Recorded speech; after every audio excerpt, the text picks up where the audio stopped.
Can you hear me now?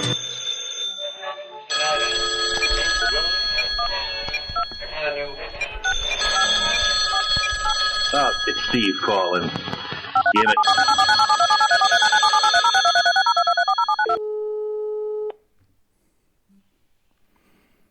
Soutor, como está? Então, João, como estamos? Estamos bem. Está tudo bem? Então, Está tudo. Tem sido difícil tentarmos gravar este episódio. é verdade, sim, senhora. Nenhum de nós tem tido horários conciliáveis. Não, mas foi problemas mesmo de ansiedade. Às vezes até não estava por casa, estava a fazer tipo de recados e nem sequer podia estar no telefone, por isso, perdão-me. Não, eu também não pude algumas vezes, por ser tranquilo, estamos bem. Ainda bem que conseguimos agora. Tenho aula daqui a 47 minutos, mas vamos conseguir gravar tudo. Acho que sim. Então, como é que estás? Estou bem, João. Estou motivado. Acho eu. Estás motivado, mas estás a falar assim, sabes? Parece que estás a morrer. Não, eu digo-te uma coisa. Eu acabei de me levantar há pouco e tomei um café para ver se acordava, porque eu dormi mesmo mal hoje. Por isso é que estou mesmo a morrer. Mas morrer de sono. Ok. Mas estou motivado para animar, a sério. É que eu só imagino as pessoas ouvirem a dizer fogo, este tipo está a dizer que está motivado e está a falar assim. Chama-se Ser da Solares, o motivado é este. E é arte de espetáculo, é misdirection. Dizes que estás uma coisa, mas estás outra, para ver se enganas as pessoas. É isso tudo. É isso, esse é o meu motivo, é Espetáculo. enganar. Então, eu contigo vou fazer uma coisa diferente. Ok. Que é, eu sei que tu adoras adivinhas e cenas assim desse género. Shoot me, boy. Eu vou-te dizer uma. Eu pesquisei a mesma há pouco tempo. Eu tinha um coisa. Sim. Eu tinha algumas preparadas, mas depois percebi que eram precisas imagens que estão nas adivinhas para tu perceberes. E já não funcionava tão bem. Então tive de pesquisar à pressa uma. Eu digo-te e depois tu ficas a pensar e respondes no final. Tudo bem. Se eu souberes dar a resposta, poderei... Não, dizes no final, por acaso de alguém também querer pensar. Ok. Então a pergunta é, se um avião cai diretamente na fronteira entre a Itália e a Suíça, onde é que enterras os sobreviventes? Ok. Se um avião cai na fronteira entre a França... Entre a Itália e a Suíça. Oh, exato. Entre a Itália e a Suíça. Ok. Onde é que enterras os sobreviventes? Ok. Eu diria que era... Não diga já. Não sei. Dizes no final.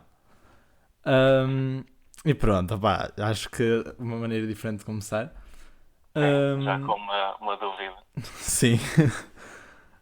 Mas eu fiz isto contigo porque sei que tu gostas destas coisas. Exatamente. Porque se eu fizer isto com pessoas que eu não conheço e que às tantas não gostam, pode ser assim uma coisa um bocado estranha. Pode ser chato, mas não, eu gostei. Eu vou passar o episódio todo a pensar. Nem vais dizer mais nada, só vais estar a murmurar a pergunta. Avião, Exatamente. França. Não é França nada, é Suíça e Itália e tal. Pronto, então a pergunta inicial do podcast, tu sabes como é que isto funciona, faço-te a pergunta, depois apresentas e depois começamos com o tema. E hoje temos um episódio um bocadinho, assim quase nada, filosófico.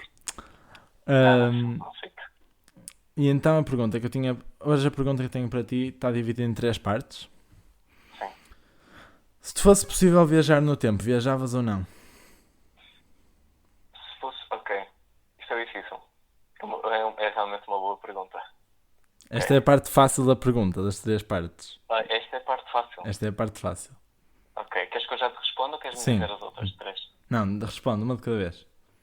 Então, se eu pudesse viajar no tempo, eu... Não é ficares preso lá, é ires e vires, é ires dar um Ok, tenho a passeio. oportunidade de voltar. Sim. Eu, para ser muito sincero, se eu tivesse essa oportunidade, eu aceitaria. E Eu voltava no passado. Ias ao passado? Uhum. Então, esta é a pergunta seguinte, que é, para onde é que ias? Para quando é que ias? Ok. Uma coisa, a little less known fact about myself.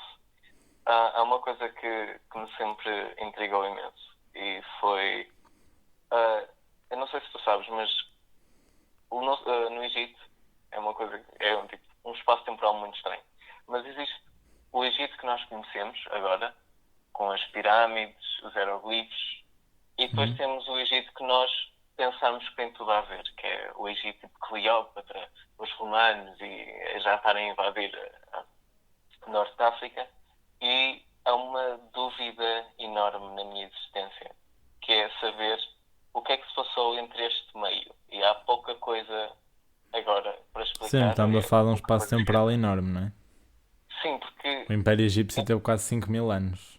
Pois, e é uma coisa que me surpreende, é que os egípcios, se perguntássemos à Cleópatra para descrever um hieroglifo, ela dizia que isso era história antiga. Para nós, o Egito já é a história antiga. O Egito de Cleópatra, de romanos, já é a história antiga. Ei, nunca tinha pensado nisso assim. É que, pois, para a Cleópatra, o início da civilização egípcia já é antigo. Exato, porque a Cleópatra está mais próxima dos nossos tempos do que a construção das pirâmides. Ei. É uma coisa que me deixa a pensar o que é que se passou neste tempo e porque é que não há tantas coisas escritas sobre ele. E é uma dúvida existencial que eu tenho e até agora ainda estou sedento pela resposta. Porque não há mesmo. Eu já vasculhei e zero known information about it. It's stupid. Eu também viajava. Mas depois aqui levanta-se uma questão, que é, se eu tivesse a possibilidade, imagina, de permanecer no mesmo sítio e ver tipo um flashback do que aconteceu neste sítio, imagina, viajo 1000 anos para trás. Sim. E estou no meu quarto, mas começo a ver tudo à minha volta a mudar e tipo em reverso, não é? Do que aconteceu aqui neste espaço há 1000 anos ou há 100.000 anos, etc. Eu viajava para trás, só para ver a diferença toda. Se não, eu gosto muito do tempo em que vivo e sinto que estamos a melhorar imenso, por isso viajava para o futuro. Mas para um futuro que estatisticamente eu não estaria vivo para ver. Ou seja, pelo menos 100 anos para a frente. Sim. E tu obterias alguma informação do futuro para trazer para hoje ou manterias isso tudo para ti? Não. E deixarias o resto do pessoal tipo à vizinha? Não me vejo a fazer grande publicidade. Era só mesmo para perceber onde é que podemos chegar. Ok. Porque curiosidade? Sim, porque me chateia imenso, por exemplo. Estou a ver a série Cosmos com o Neil deGrasse Tyson e vejo a falar de progressos espaciais que eles estão a fazer para daqui, que são coisas recentes, que é tipo, daqui a 200 anos, nos próximos 200 anos vamos estar a fazer isto, ou vamos mandar micronaves até ao sistema de Orion e voltar. Isto só demora 50 anos. E realmente são escalas de tempo pequenas comparando com a escala do universo, né? 50 anos não é nada. Mas para nós, 50 anos é fogo. É assim, daqui a 50 anos tem quase 70. O que é que será que há depois daí? O que é que... Fica muito esta questão do o que é que há para lá da minha vida. Da tua existência. Sim. Por acaso, eu tenho medo. Não medo de deixar de existir, mas medo de como as coisas vão mudar. Eu não fazer parte dessa mudança. Porque eu acho que nós estagnamos. Porque pelo menos a meu ver, a nossa geração é muito... estagnou. É uma passagem de um tempo para o outro. E duvido que no nosso tempo vai haver alguma diferença estupefacta. Nós nascemos demasiado cedo para viajar pelo mundo e descobrir, e nascemos demasiado tarde para viajar pelo mundo e conhecer novos lugares, e nascemos demasiado cedo para conhecer novos planetas. Eu acho que estamos num momento em que estagnamos.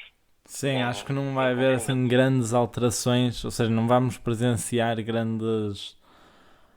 Mas acho ao mesmo tempo que vamos conseguir, não não estamos estagnados em todos os campos do conhecimento, não é? E acho que vai haver grandes revoluções científicas em muita coisa que nós vamos poder experienciar. Mas sim, eu percebo. Uma delas é as palhinhas de papel do McDonald's, não sei se já experienciaste isso. Já consegui experienciar isso, sim. E uma pergunta à parte, gostaste? Depende. Foi assim uma coisa estranha. Primeiro acho que é uma questão de hábito. Mas intelectualmente estava fixe. Estou a usar palhinhas de plástico, salvar o ambiente. Força, João, tu consegues. É mesmo isso.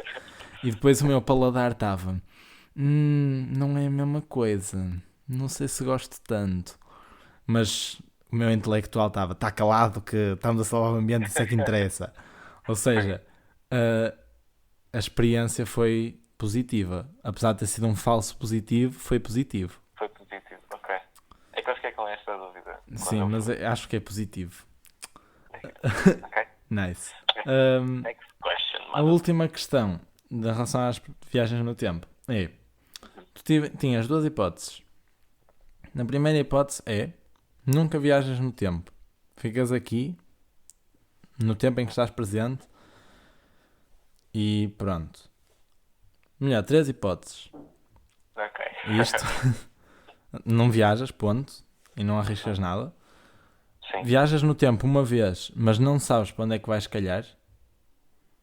Ou para trás ou para a frente e não sabes datas nem nada. E voltas, mas podes voltar. Sim. Isto se não acontecer nada lá, claro. Ou então, Gostei dessa. se estiveres no meio de uma guerra nuclear e morreres, não podes voltar, não é? Sim, exato. E Fisicamente, pelo menos, não. Pois, é isso. A última é: podes viajar as vezes que quiseres, para onde quiseres no tempo, mas nunca podes voltar ao teu tempo original. Isso tem uma trick question, porque a última eu consigo, porque daqui a 10 segundos é o futuro, eu consigo viajar para trás. Não, é o teu... Não O meu podes... espaço de vida. Sim, o teu espaço de vida normal. É que isto assim levanta questões, que é tipo, qual é que é o teu espaço de vida? Porque se tu vais para trás ou vais para a frente no tempo, não há um espaço de vida definido, a não ser que haja um destino e tu estejas a quebrar o teu destino a ir viajar no tempo. Ou se calhar já é o destino eu viajar no tempo e morrer lá e o espaço temporal fica todo lixado. Bem, João, ok. Mas Já sei pronto, concluir. como é que fazias? Então, para ser muito sincero, eu imagino-me a escolher, eu viajo no tempo, mas calho em qualquer tempo, em qualquer data, digamos assim, data, lugar, mas tens sempre a opção de voltar ao tempo presente. Porque eu acho importante, se viajássemos no tempo, termos o benefício de pelo menos voltarmos ao nosso tempo. Porque se nós não podemos voltar ao nosso tempo, alguma coisa vai... não sei, eu acho que as pessoas vão perder o interesse. Porque podes viajar... É tipo estares a viajar fisicamente agora, mas nunca poderes voltar a casa. Exato. Eu acho que após algum tempo tu precisas de voltar a casa, te sentes homesick e precisas de um sítio, seja o que isto de casa for, seja um país, seja uma cidade, seja mesmo um espaço físico. O voltares lá acho que é importante. Também. Porque nem é pela questão de poderes viajar. Porque a parte de poderes viajar e poderes, se calhar, em qualquer tempo, digamos que é uma coisa que é incrível. E acho que era um sonho tornado realidade para muita gente, incluindo eu. E acho que até tu. Sim. Pelo menos imagino que sim. Mas sabermos que não é só uma mais-valia, mas é o propósito das viagens de tempo. É ir para um sítio desconhecido, num tempo completamente à nora.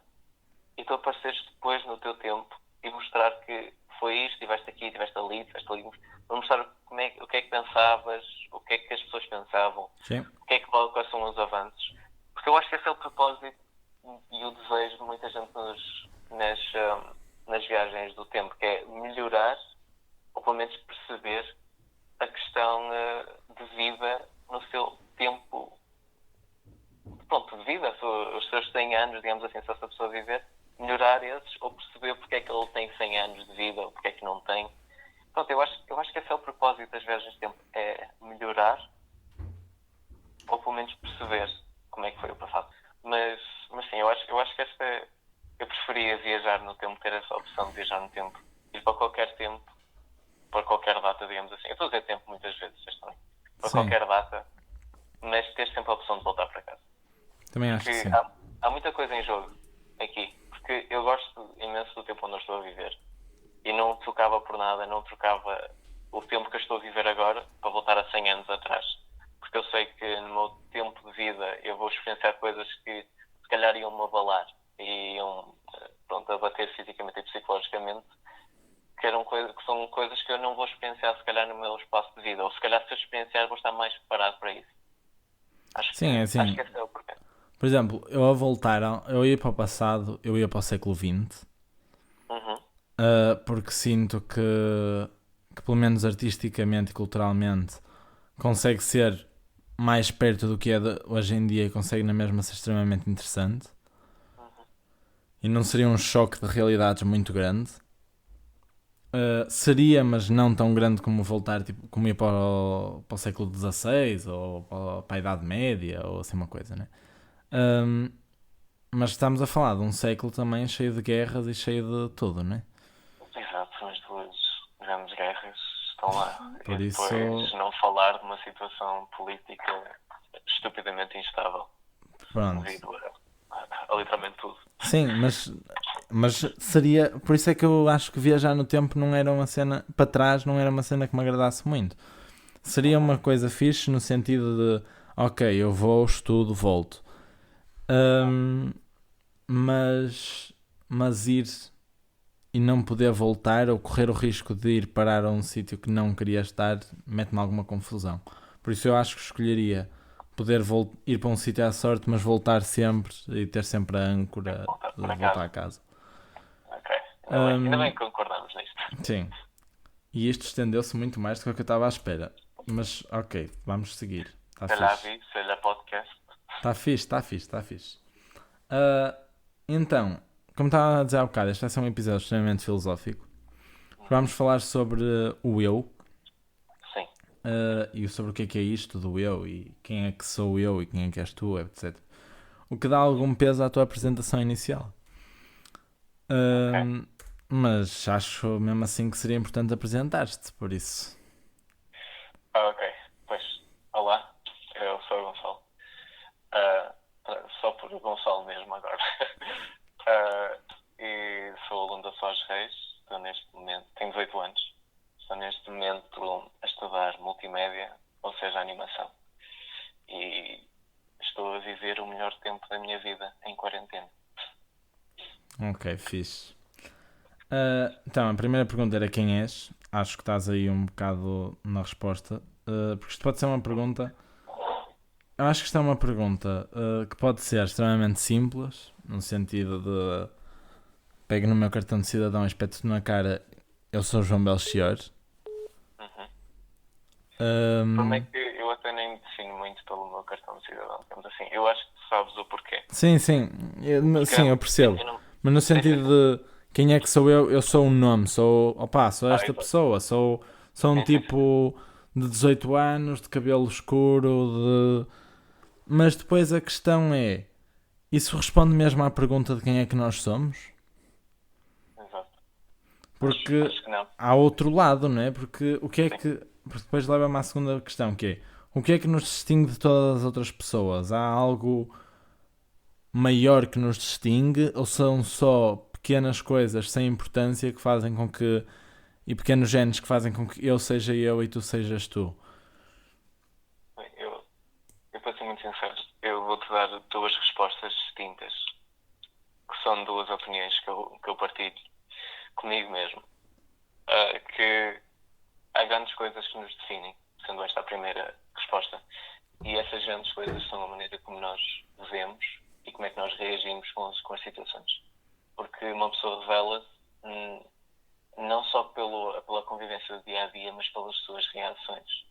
Quando está feliz, quando está triste, quando está mais zangada, quando está deprimente ou quando está ansiosa, essa pessoa define-se e essa pessoa constrói-se por aí.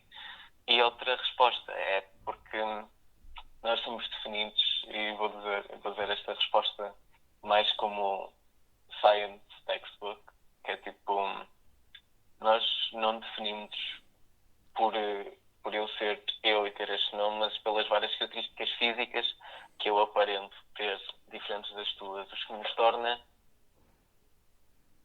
não nos torna, pronto, torna-nos igualmente humanos, mas torna-nos diferentes fisicamente, porque tu és um bocadinho mais baixo que eu, tens cabelo preto, tenho cabelo castanho.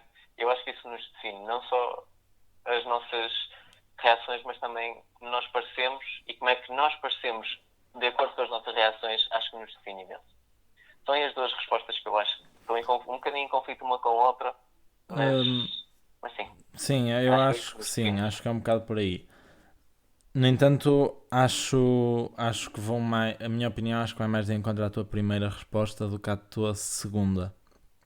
Porque, pronto, eu acho que o eu passa muito para além do... E estamos aqui a assumir o eu filosófico, não é o eu, pronto, como estávamos a dizer há bocado, aquela... É a pergunta difícil do quem sou eu e não é a pergunta simples.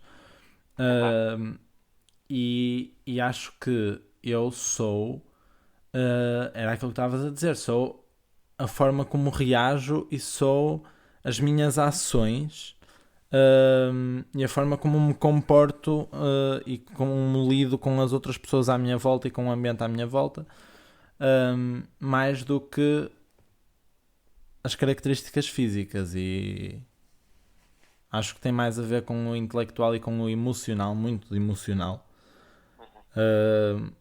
Porque acho que no fundo o eu é... Nós temos todos os mesmos ingredientes para fazer um bolo. Temos todos 6 ovos, temos todos 1 kg de farinha, 1 kg de açúcar, etc. Mas eu, para fazer o meu eu se calhar só uso 200 gramas de açúcar, uso 3 ovos e uso o quilo de farinha inteiro. E tu podes usar os 6 ovos, o quilo de açúcar inteiro e só um bocadinho de farinha.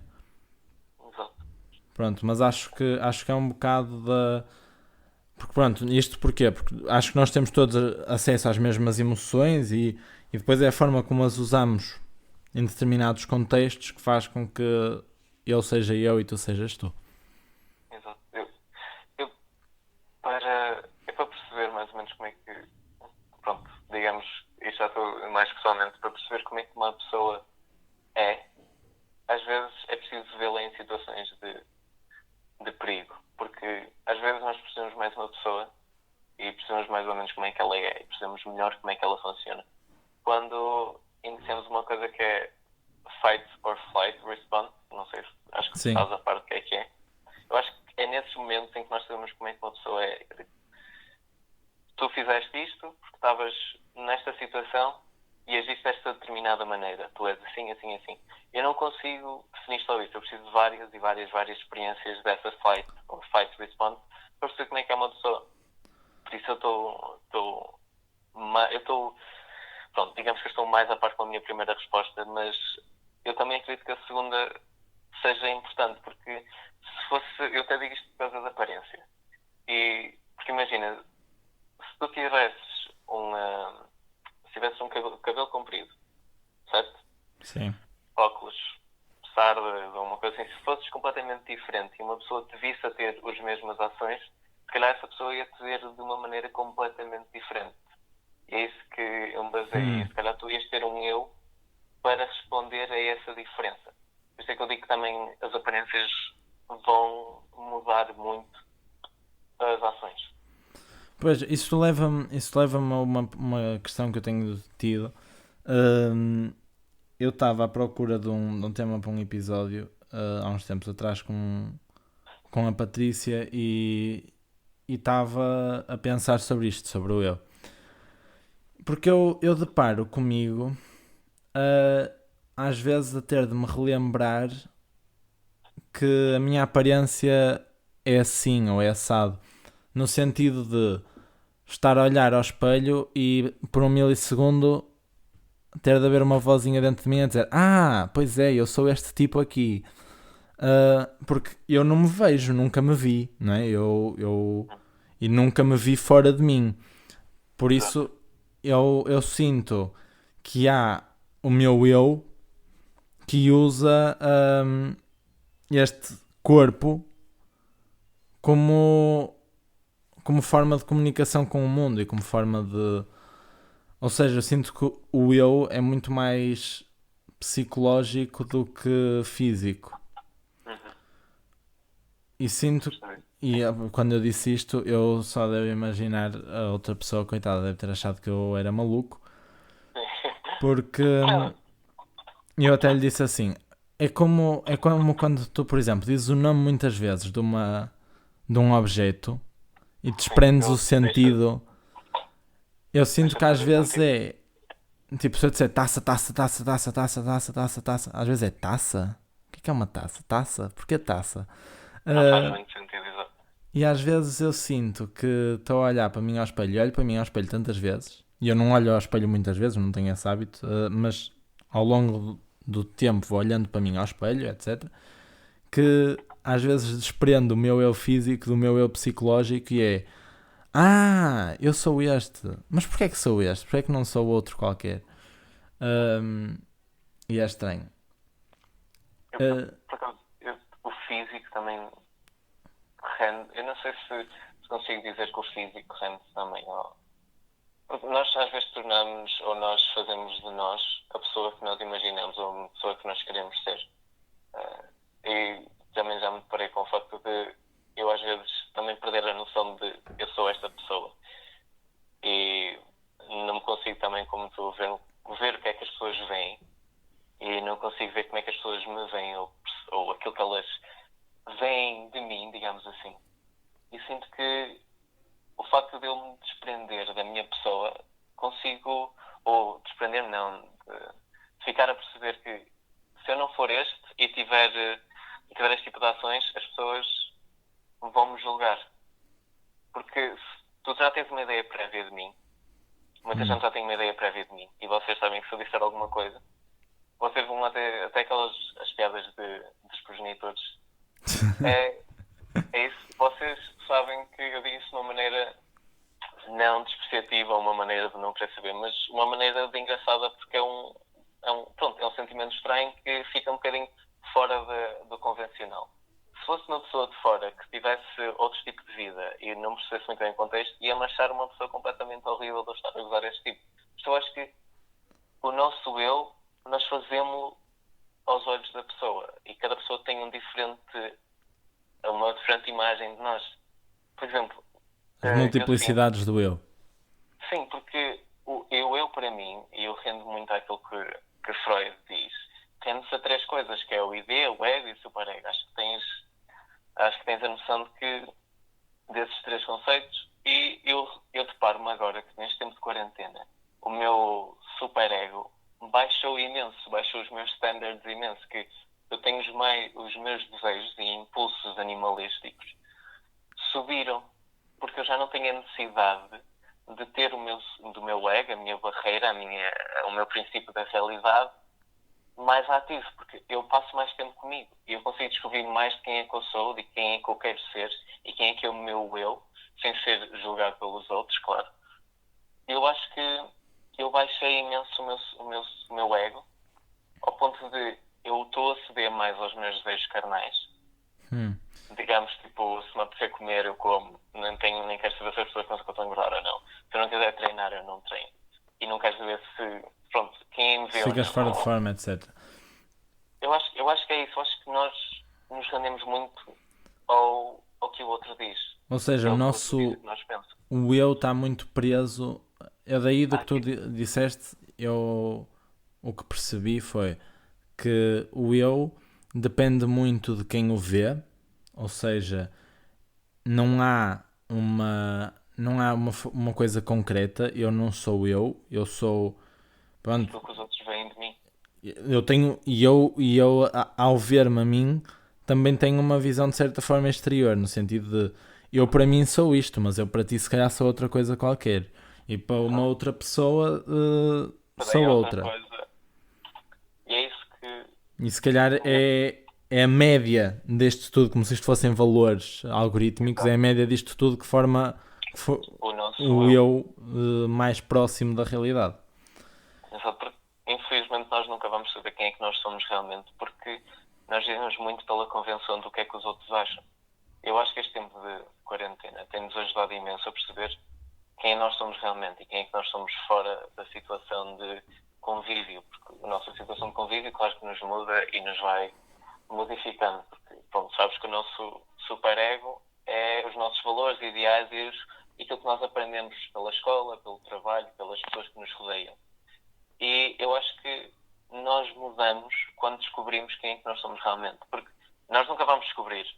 Nós podemos chegar lá perto, podemos ter uma pequena ideia de que é que vamos ser ou quem é que nós somos, mas nunca vamos descobrir quem é que realmente somos. Isso é aquilo que nós estudamos em filosofia, que é a do bom selvagem. Sim.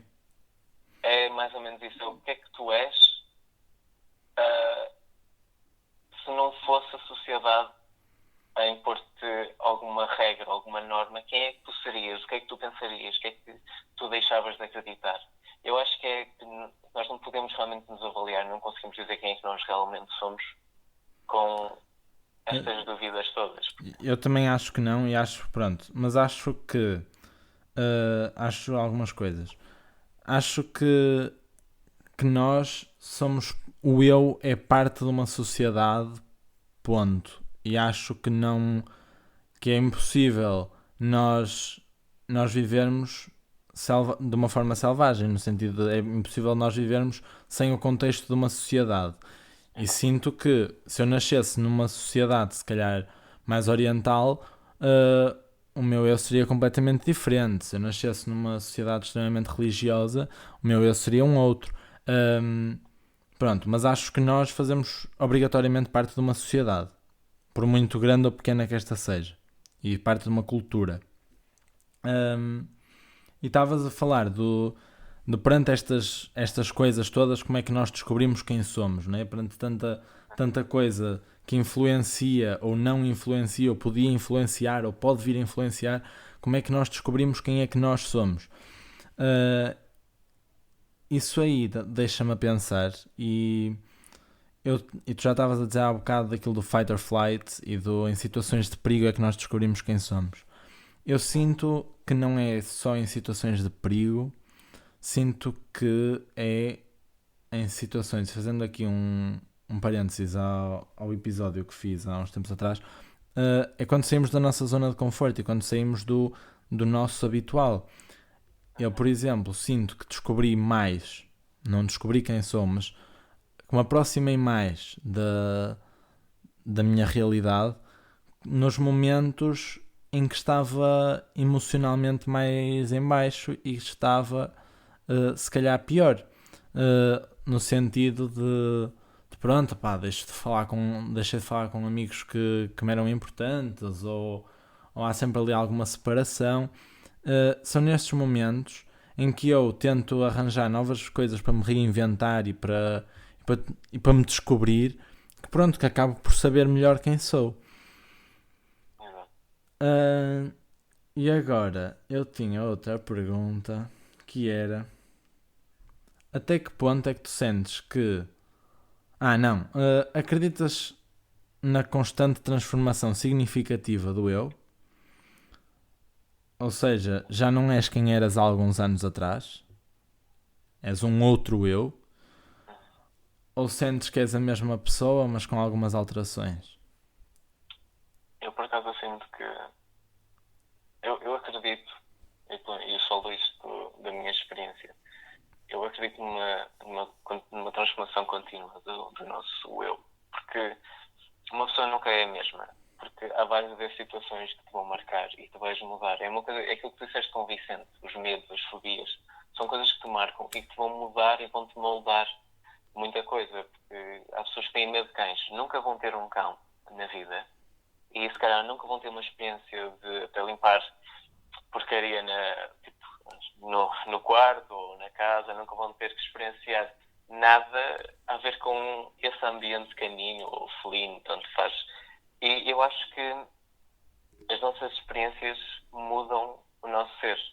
Eu falo por mim quando digo que eu sinto que mudei imenso desde que me conheço. Que eu era muito mais agarrado a muita coisa e era muito mais cínico do que eu sou agora. E tornei-me muito mais humano e muito mais... Opá, não sei a palavra certa, mas sinto mais uma pessoa normal. Desde que tive que experienciar muita coisa, tive que experienciar o lado de pessoas que precisavam de muita coisa, de extrema pobreza, porque eu estive numa instituição. E eu sei que a experiência que eu tive lá moldou-me e tornou-me uma pessoa que eu agora sinto orgulho e tenho vergonha de quem eu era antes. Eu acho que isso, as pessoas moldam-se com as experiências, não há nada físico. Realmente é que nem os átomos conseguem ficar físicos. Não conseguem ficar físicos, não conseguem ficar parados. Estão sempre em Sim. movimento. Eu também acho que é por aí. No outro dia estava a falar com uma amiga minha e esta conversa, pronto, veio de uma outra conversa mais profunda, mas ela estava a dizer, eu estava-lhe a dizer, opá, nós mudamos. E ela, não mudamos nada, tu acreditas mesmo nisso? E eu, sim, acredito mesmo que nós mudamos. Eu sinto que já não sou a mesma pessoa que era antes de isto tudo começar, antes de ficar em casa, houve algumas coisas que em mim mudaram. Podem não ser cenas muito dramáticas, podem não ser alterações muito grandes, mas existiram. Eu sinto e o paralelismo que eu fiz foi, eu acho que é como se nós fôssemos um sistema operativo que vai recebendo novas atualizações sempre. E sinto, opá, eu posso na mesma ser um iOS, mas já não sou um iOS 1.0, sou 2.3, ou... Pronto, é assim, lá no fundo sou a mesma pessoa. Sou, mas se calhar acredito noutros valores, acredito... E acho que são estas atualizações do sistema operativo que dão importância ao eu, que acho que é mesmo importante nós reinventarmos, não é? E fazem com que nos descobramos e dificultam a tarefa de quem é que eu sou, porque se eu não sou só uma coisa, se eu sou algo em constante transformação, não é assim tão fácil de descobrir, não é? Não é uma coisa estática que eu digo, ok, vamos pegar nisto e vamos analisar. Então, tem 4 cantos, tem não sei o que é que isto é? Não, é uma coisa muito mais complexa. É, ok, hoje se calhar parecia um cubo, amanhã se calhar aparece um dodecaedro. E tu ficas, caramba, mas o que é que isto é que está sempre a mudar? Exato. Eu tenho um exemplo muito caricato.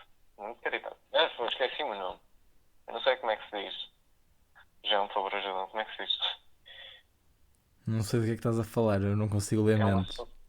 É um assunto que tem piada. Esqueci-me o nome todo bonito disso. Mas passando à frente. Que uma pessoa que eu conheci era muito próxima de mim. Era uma pessoa que era completamente... Digamos, era o rapaz mais normal que algum dia podias conhecer. Era completamente normal. Vestia-se normalmente, tinha cabelo curto. E de um fim de semana para o outro, ele foi para uma festa. Não sei que tipo de festa que foi, mas ele chegou completamente alterado e com ideias completamente diferentes. E juntou-se a um grupinho de gangsters, digamos assim, no meio do Marquês, e hoje já não está connosco porque levou um tiro no peito porque andou metido com as pessoas erradas e tornou-se alguém que nunca ninguém o reconheceu. E ele tornou-se alguém que modificou tanto que ninguém reconhecia que tinha sido ele. Ninguém sabia que tinha sido ele a vítima. E ninguém queria acreditar que tinha sido ele a vítima porque ele nunca foi assim. Eu acho que pessoas mudam com as influências, com a sociedade, com a situação, com as ações que os outros têm para ele. Eu acho que, realmente, eu partilho a mesma ideia que tu, que o ser está em constante movimento. Mas, Tá. ou seja, foi uma má atualização de software. Foi, Uma série sei. uma sucessão. pois, isso é que nós não, pois, é isso que eu não posso avaliar. Eu não sei a situação em que ele estava, não sei porquê, eu só sei aquilo que eu pensava do eu dele. Porque para ele, o eu, estava correto. Mas para mim, as ações que ele teve estavam erradas. Mas mesmo assim, é a minha ideia. É a minha ideia do eu. É que voltamos ao mesmo que eu acho e tu não estamos nesse meio, achamos que foi uma coisa horrível. Foi que ele teve as opções erradas, ele escolheu as opções erradas. Mas para ele e para outros que calhar participavam no mesmo grupo, o eu dele era o eu perfeito, era um eu que toda a gente queria alcançar. Pronto, é isso que eu digo, que nós temos ideias e nós tornamos as pessoas diferentes e nós criamos as pessoas da nossa cabeça Sim, e acho que sim. modificamos-las. Acho que é um bocado por aí. Acho que podemos concluir que pronto, o eu é uma coisa em constante transformação. E essa constante transformação é vista de formas completamente diferentes por nós mesmos e pelos outros, e o eu acaba por ser a junção da nossa visão com a visão das outras pessoas e a forma como nós lidamos perante essas visões. Muito bem. E agora, acabando o episódio, a resposta à pergunta inicial. Precisa que tu me dês outra vez a mesma... A pergunta era: se um avião cai diretamente na fronteira entre a Itália e a Suíça, onde é que enterras os sobreviventes? João, uma coisa, eu estive a pensar nisto. É um avião a cair, não há sobreviventes, não entendo. Não há sobreviventes. Boa. Acertei? Não enterras sobreviventes. Exatamente, e também duvido que vai haver sobreviventes. As pessoas morrem nos aviões, pá. A não ser que seja o Lost. E Exatamente. estás 9 temporadas para ver como é que aquilo acaba e depois acaba tudo marado. Mas o Lost, Jesus, aquilo é muito... é muita coisa e é muito improvável tu sobreviveres a uma queda de avião. Sabes uma coisa? E eu gostaria de dizer duas coisas antes de acabar. Os peixes-lua são bonitos e nos aviões comerciais só te pedem para meter o cinto quando há turbulência para as pessoas saberem quem tu és por causa do teu lugar. Depois de morreres incinerado, claro. Não sei se sabias disto, mas it's the truth. Ok. Nada assustador. Especialmente a parte do peixe-lua. Porque diz muito sobre o teu eu. Mas pronto, olha, Gonçalo, muito obrigado. Obrigado, João. Abraço. Um abraço e continuação do bom podcast.